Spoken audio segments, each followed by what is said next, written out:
একটা ছোট গ্রামে মাঠের ধারে বড় বটগাছের নিচে বাস করত এক চালাক শিয়াল। শিয়ালটা ছিল ভীষণ বুদ্ধিমান।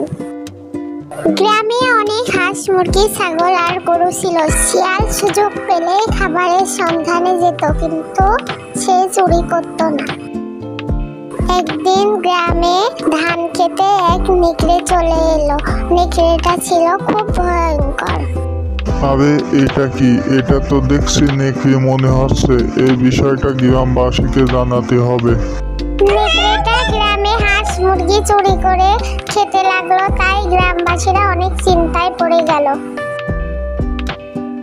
দাদু, আমাদের গ্রামের সকল পশু পাখি তো নেকড়ে খাই ফেলছে, তাহলে কি করার দরকার এখন?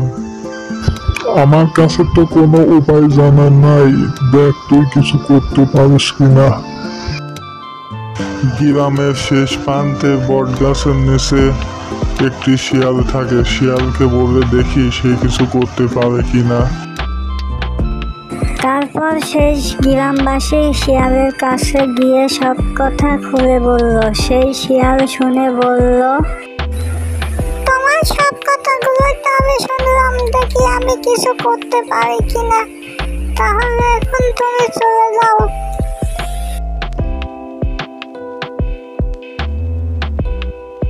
লোকটি চলে যাওয়ার পরে শিয়ালের মাথায় একটি বুদ্ধি আসলো। তারপর শিয়ালটি নেকড়ের বাসার উদ্দেশ্যে রওনা দিল। ভাই নেকড়ে, তুমি যদি গ্রামের পশু পাখি চুরি করে খাও, তাহলে তোমাকে কৃষকেরা ধরে মেরে ফেলবে।